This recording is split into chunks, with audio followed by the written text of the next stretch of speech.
নবী, মিলাদুন নবী মানে আল্লাহর নবীর জন্ম। বলেন মিলাদুন নবী মানে কি? আল্লাহর নবীর জন্ম। আচ্ছা, আল্লাহর নবীর জন্মগ্রহণ করেছেন এই কথা কি পৃথিবীর কোনো মানুষ অস্বীকার করে? না। আর আসতে বলেন না কেন? আচ্ছা, আল্লাহ নবী যদি জন্মগ্রহণ না করতেন তাহলে তিনি নবী হইতে পারতেন? আমরা তার উম্মত হইতে পারতাম? আমরা ইসলাম পাইতাম? তাহলে আল্লাহ নবী যে জন্মগ্রহণ করেছেন এই কথায় পৃথিবীর কারো মধ্যে কোনো ইখতিলাফ? আচ্ছা বলেন, আল্লাহ নবীর জন্মে আমরা খুশি না বেজার? বুঝে বলেন, কারা কারা খুশি একটু হাত তোলেন তো। আল্লাহর নবীর জন্মে আমরা খুশি, এ কথায় সবাই একমত। আল্লাহর নবীর জন্ম উপলক্ষে আমরা খুশি প্রকাশ করতেও চাই।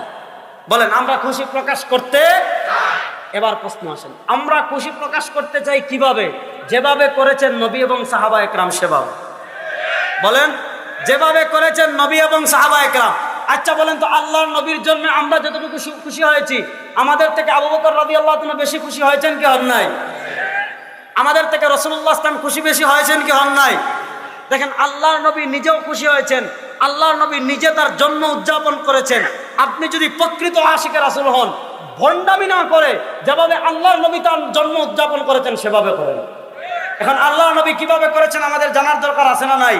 মুসলিম শরীফের হাদিস, হযরত আবু কাতাদা আনসারী রাদিয়াল্লাহু তাআলা থেকে হাদিস এসেছে, সুইলা রাসূলুল্লাহ সাল্লাল্লাহু আলাইহি ওয়াসাল্লাম আন সিয়াম ইয়াউমিল ইসনাইন।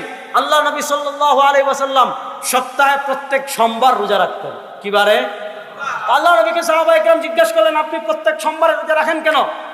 আল্লাহ নবী তিনটা কারণ বললেন, হাদিসে পাওয়া যায়। এক নম্বরে ফিহি উলিদতু, সোমবারে আমি কি করেছি? জন্মগ্রহণ করেছি। তাহলে আল্লাহ নবী জন্মগ্রহণ করেছেন কি বারে? সোমবারে।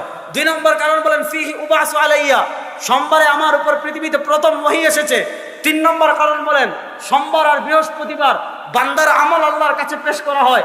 আর ইন্নী উহিব্বু আন উরাদু আমালি ওয়া আনা সাইম, আমি এটা পছন্দ করি আমার আমলকে আল্লাহর কাছে এভাবে পেশ করা হোক যে আমি রোজাদার। তাহলে আল্লাহর নবী সোমবার রোজা রাখতেন তিন কারণে। জন্মগ্রহণ করেছেন, ওহী এসেছে, বান্দার আমল আল্লাহর কাছে পেশ করা হয়। সহিহ হাদিসে পাওয়া যায় আল্লাহর নবী তার জন্মদিন পালন করতেন, প্রত্যেক সোমবারে রোজা রাখতে। এবার আমি আপনাদের কাছে জানতে চাই, সোমবার মাসে আসে কয়দিন? কমসে কম। আল্লাহ নবী মাসে রোজা রাখতেন কয়দিন? এবার বলেন বছর হয় কয় মাসে? কুড়িগ্রামের মুসলমান বলেন না কয় মাসে? তাহলে প্রত্যেক মাসে যদি আল্লাহ নবী 4 দিন রোজা রাখেন, 4 12, আল্লাহর নবী কমসে কম বছরে 48 দিন কি করতেন? তুমি যদি প্রকৃত আশিকে রাসূল হও, প্রত্যেক সোমবারে রোজা রাখো। কথা বলেন না কেন? আল্লাহর নবী তার জীবনের 63 বছরে 12ই রবিউল আউয়াল কোন আমল করেন? কিয়ামত পর্যন্ত সময় দিয়ে গেলাম। কোন পর্যন্ত? যে 12ই রবিউল আউয়াল আল্লাহর নবী একটা রোজা রেখেছেন, একটা করেছেন।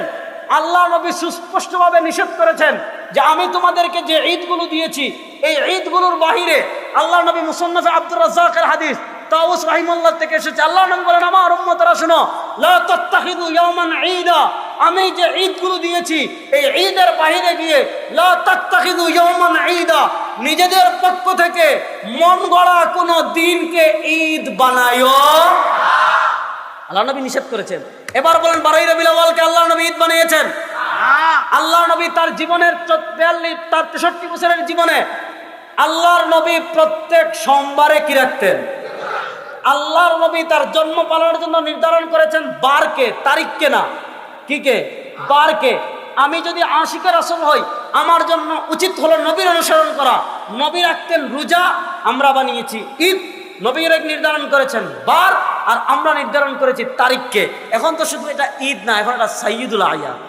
নাউজুবিল্লাহ। তো এই সাইয়্যিদুল আয়াত সকলের সেরা ঈদ আল্লাহর নবী বুঝেন নাই। দেখেন আমাদের রাজারবাগের